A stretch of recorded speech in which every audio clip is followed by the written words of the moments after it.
को एक घटना हुई जिसमें हमारे जो एक एडिशनल एसपी हैं उनके गनमैन की जो पिस्टल है वो किसी के द्वारा चोरी कर ली गई थी पुष्कर मेले के दौरान। इस घटना पर पुलिस जो है त्वरित कार्रवाई करते हुए तभी से काफ़ी मेहनत से टीमें गठित करके काम कर रही थी। इसी के अंदर आज इस घटना का खुलासा किया जा रहा है।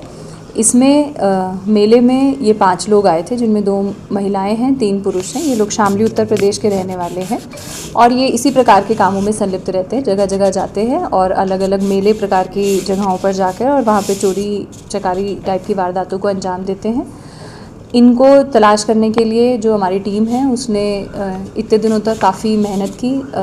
थाउजेंड्स में सीसीटीवी कैमरास चेक किए गए और फाइनली उत्तर प्रदेश तक पूरे एमपी से होते हुए इनको ट्रेस किया गया। अब इनको हम लोगों ने गिरफ्तार किया है और इसके साथ साथ जो पिस्टल है मैं कारतूस बरामद की जा चुकी है।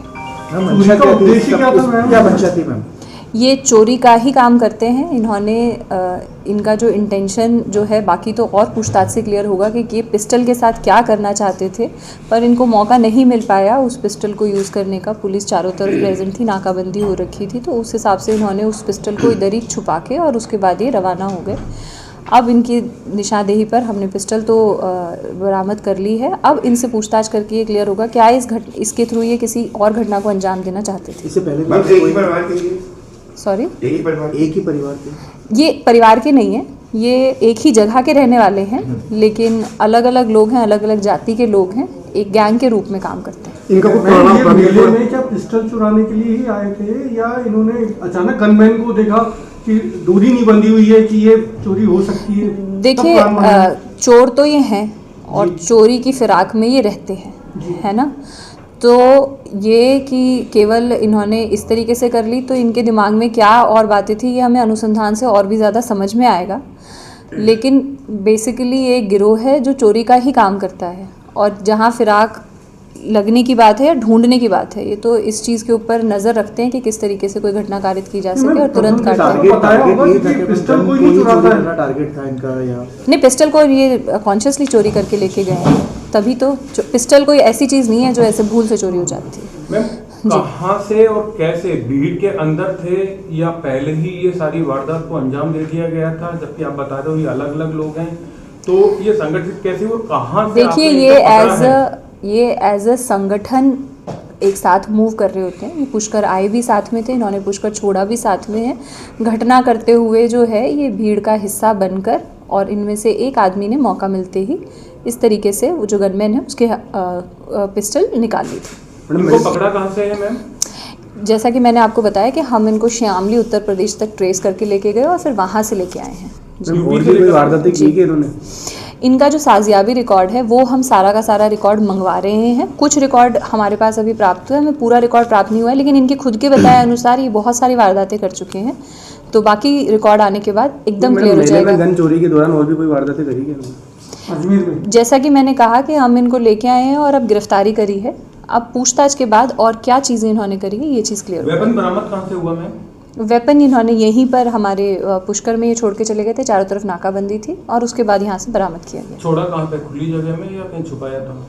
छुपाया ही था, खुली जगह में तो नहीं छोड़ के जाएंगे और जहाँ छुपाया था वहाँ से पुलिस ने रिकवर कर लिया। मैम, मुकदमा किन धाराओं में दर्ज हुआ था और अब स्थिति क्या है, थोड़ा ये क्लियर करेंगे आप? जी, जैसा मैंने आपको बताया था मुकदमा चोरी की धाराओं में दर्ज हुआ था। अब आगे जो है वो अनुसंधान से जो भी एप्रोप्रिएट धारा बनेंगी उन सब धाराओं के अंदर इनका चालान किया जाएगा। कोई वारदात का अंजाम देने के लिए इन्होंने इस पूरे घटना, जैसा कि मैंने आपको बताया कि कुछ बातें अभी अनुसंधान का विषय हैं, तो अनुसंधान करने से ही क्लियर हो पाएगी। मैडम, क्या नाम है और कहाँ के रहने वाले हैं? ये मैंने आपको जैसा कि मैंने आपको बताया कि शामली उत्तर प्रदेश के रहने वाले हैं। इनके जो नाम हैं वो आप लोगों के साथ शेयर कर दिए गए हैं। सन्नी, ऋषि, रणजीत, ये तीनों जो पुरुष हैं और इनके साथ 2 महिलाएं भी हैं जो इनके गिरोह का हिस्सा हैं, जिनके नाम ज्ञानवती और प्रिया है।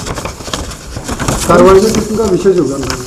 कार्रवाई में जो हमारी टीम है उसमें सबसे ज़्यादा विशेष योगदान जो है वो हमारी पूरी टीम का ही, जो हमने आपको प्रेस नोट में दे रखा है। इसके अलावा शंकर जो हेड कांस्टेबल हैं वो हमारी डीएसटी टीम के प्रभारी रहे। इसके साथ इनके साथ साइबर टीम के सुनील चौधरी जो हैं उनका, और जो संतराम जो है सुरेश चौधरी और संतराम, इन तीनों की विशेष भूमिका रही। बाकी पूरी टीम ने सहयोग के साथ काम किया और अच्छा काम किया, बहुत मेहनत से काम किया, जिसकी वजह से ये सफलता प्राप्त हो पाई। क्लू आप मान रहे हैं सीसीटीवी कैमरा ही है खाली आपके पास?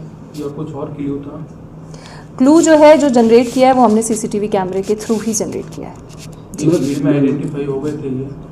जी बिल्कुल हुए हैं, उसके बाद ही इनको पकड़ के लेके आए। बहुत नहीं होते तो बड़ा- कैसे बहुत लाते? बड़ा टास्क था, हजारों की संख्या में लोग हजारों की थे, भीड़ तो थी, ऐसे प्रेस में जो भी- एक्यूज है उस तक कैसे पहुंची? जैसा कि कैसे? मैंने आपको कहा, अक्यूज हज़ारों की भीड़ है चाहे जितने की भी भीड़ है, ये I will give this credit to my team. हमने इनको टास्क दिया, इन्होंने उस भीड़ के अंदर में से, ये बात बिल्कुल सही है, इतनी भीड़ में से आदमी ढूंढ के निकालना आसान काम नहीं होता, लेकिन वो भीड़ को, आदमी को निकाल के दिखाया है हमारी टीम ने, जिसके लिए मैं इनका धन्यवाद करना चाहूँगी और अप्रिशिएट करना चाहूँगी कि पूरी तरीके से मेहनत करके, और जैसा कि मैंने कहा हज़ारों सीसीटीवी चेक किए गए हैं, कंटिन्यूस चेक किए गए हैं, 10 दिन से दिन रात लगने के बाद ये जो पहचान है और इसमें जो पुलिस की अपनी प्रोफेशनलिज्म है, जो एक नैग है जिसमें कोई फुटेज देख के ये भी समझना कि कौन आदमी क्रिमिनल टेंडेंसी से काम कर रहा है, कौन आदमी अपना काम कर रहा है, वो सारी चीज़ें इंपॉर्टेंट होती है, एक्सपर्टीज़ लगती हैं। तो वो एक्सपर्टीज़ जो है वो हमारी टीम में है और उन्होंने ये काम किया है। ऐसे कितने लोगों को मैम